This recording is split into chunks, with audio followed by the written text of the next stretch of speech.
Hello friends, cell బయాలజీలోని కొన్ని important practice bits మీకోసం. ఇవి మీకు యూజ్ఫుల్ అనిపిస్తే ఒక లైక్ చేయండి, మీ ఫ్రెండ్స్కి షేర్ చేయండి. ఫస్ట్ బిట్టు, ఈ క్రింది వాటిలో మొక్క కణాలలో మాత్రమే ఉండేది కానీ జంతు కణాల్లో ఉండదు. మొక్క కణాల్లో మాత్రమే ఉండేది. మైటోకాండ్రియా రెండిట్లో ఉంటుంది, రైబోజోమ్స్ రెండిట్లో ఉంటుంది, న్యూక్లియస్ కూడా రెండిట్లో ఉంటుంది. ఓన్లీ మొక్కల్లో మాత్రమే ఉండి జంతు కణాల్లో ఉండనది కణకవచం. కణకవచంతో పాటు ఇంకా రిక్తిక అనేది జంతు కణాల్లో ఉండదు, ఓన్లీ మొక్కల్లోనే ఉంటుంది. రిక్తిక ప్లస్ క్లోరోప్లాస్ట్, ఈ మూడు ఓన్లీ వృక్ష కణాల్లోనే ఉండి జంతు కణాల్లో ఉండవు. నెక్స్ట్, క్లోరోప్లాస్ట్ ప్రాథమిక విధి ఏమిటి? క్లోరోప్లాస్ట్ ప్రాథమిక విధి ప్రోటీన్ల సంశ్లేషణ, కిరణజన్య సమక్రియ. అంటే క్లోరోప్లాస్ట్ కిరణజన్య ఫోటోసిన్సిస్కి యూజ్ అవుతుంది. నెక్స్ట్, మొక్క కణాలలో నీరు, పోషకాలు, వ్యర్థాలను ఏ కణాంగం నిల్వ చేస్తుంది? మొక్క కణాల్లో నీరు, పోషకాలను, వ్యర్థాలను ఏ కణాంగం నిల్వ చేస్తుంది? వ్యాక్యూల్స్. మొక్కలో మనం స్పెషల్గా 3 ఉంటాయి అనుకున్నాం కదా, ఇందాక చెప్పుకున్నాం 3. ఆ మూడిట్లో ఒకటి వ్యాక్యూల్, రిక్తిక అనేది నీరుని, పోషక పదార్థాలను, వ్యర్థ పదార్థాలను కూడా నిల్వ చేస్తుంది. ఇది కణాన్ని దగ్గరగా 90% ఆక్యుపై చేస్తుంది, కణంలో స్పేస్ని. ఏ వర్ణద్రవ్యం మొక్కలకు ఆకుపచ్చ రంగుని ఇస్తుంది? క్లోరోఫిల్ అనేది ఆకుపచ్చ రంగుని ఇస్తుంది. కెరోటిన్, ప్రోటీన్, యాంతోసైనిన్, జాంతోఫిల్ అనేవి ఇవి డిఫరెంట్ కలర్స్ ఇస్తాయి. ఓన్లీ ఆకుపచ్చ గ్రీన్ కలర్ని ఇచ్చేది క్లోరోఫిల్ మాత్రమే.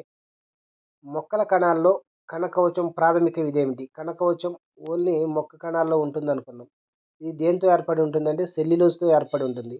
మరి దీని ప్రాథమిక విధి ఏమిటంటే ప్రోటీన్ల సంశ్లేషణ కాదు. ప్రోటీన్ల సంశ్లేషణ చేసేది ఏంటిది? రైబోజోమ్స్. శక్తిని ఉత్పత్తి చేసేది మైటోకాండ్రియా. డిఎన్ఏ రిప్లికేషన్ కాదు. మరి ఏంటిది అంటే సెకండ్, నిర్మాణానికి ఆధారాన్ని అందించటం. Second is the correct answer. Next, మొక్క కణాలలో శక్తి ఉత్పత్తికి బాధ్యత వహించేది. ఇప్పుడే మనం అనుకున్నాం, శక్తి ఉత్పత్తికి మైటోకాండ్రియా, క్లోరోప్లాస్ట్ ఫోటోసిన్సిస్కి, గాల్జీ ఉపకరణం దేనికి? ట్రాన్స్పోర్ట్కి, రైబోజోమ్స్ ప్రోటీన్ల సంశ్లేషణకి. నెక్స్ట్, మొక్క కణగోడ ప్రాథమికంగా దేన్ని కలిగి ఉంటుంది? కణకవచం దేన్ని కలిగి ఉంటుంది? ఇప్పుడే మనం చెప్పుకున్నాం, ప్రోటీన్ల, గ్లైకోజన్, లిపిడ్స్. అంటే మొక్కల కణకవచము సెల్యులోజ్తో ఏర్పడి ఉంటుంది. నెక్స్ట్, మొక్కల కణాలలో ప్లాస్మోడెస్మాటా బాధ్యత ఏమిటి? జన్యు సమాచారాన్ని నిల్వ చేయటం, కణాంతర అనుసంధానం, కిరణజన్య సమక్రియ, శక్తి ఉత్పత్తి అంటే మనం ఆల్రెడీ చెప్పుకున్నాం, మైటోకాండ్రియా. కిరణజన్య సమక్రియ అంటే క్లోరోఫిల్స్. జన్యు సమాచారాన్ని నిల్వ చేసేది అది న్యూక్లియస్. మరి మిగిలింది ఏంటంటే ప్లాస్మోడెస్మాటా బాధ్యత కణాంతర అనుసంధానం, కమ్యూనికేషన్కి యూజ్ అవుతుంది. ఈ క్రింది వాటిలో మొక్కల కణంలో రైబోజోములు ఉత్పత్తి చేసే ప్రదేశం. కణంలో రైబోజోమ్ ఎక్కడ ఉత్పత్తి అవుతుంది? యాక్చువల్గా రైబోజోమ్స్ దేన్ని ఉత్పత్తి చేస్తాయి అంటే ప్రోటీన్స్ని ఉత్పత్తి చేస్తాయి.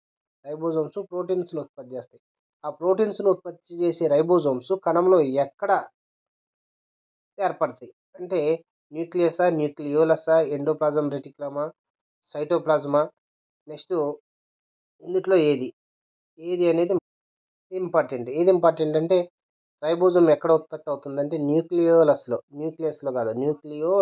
రైబోజోమ్ ఉత్పత్తి అవుతుంది. రైబోజోమ్ ఉత్పత్తి అయిన తర్వాత అది ప్రోటీన్స్ని ఉత్పత్తి చేస్తుంది. నెక్స్ట్, వృక్ష కణాల్లోని పెద్ద మధ్యస్థ రిక్తిక చుట్టూ ఉండే పొర, సింపుల్గా రిక్తికని చుట్టూ ఉండే పొరని టోనోప్లాస్ట్ అంటారు. టోన్స్ అంటేనే రిక్తికలు, వాటి చుట్టూ ఉండే ప్లాస్ట్ని త్వచాన్ని ప్లాస్ట్ అంటారు, టోనోప్లాస్ట్. మొక్కల కణాలలో గాల్జీ ఉపకరణం ఇందాకే మనం చెప్పుకున్నాం, రవాణాకని. వీటిని రవాణా చేస్తుంటే ప్రోటీన్ల రవాణా చేయడానికి, సవరించడానికి ఈ గాల్జీ కాంప్లెక్స్ అనేది ఉపయోగపడుతుంది. ఇవి మీకు యూస్ఫుల్ అనిపిస్తే ఒక లైక్ చేయండి, మీ ఫ్రెండ్స్కి షేర్ చేయండి. Thank you.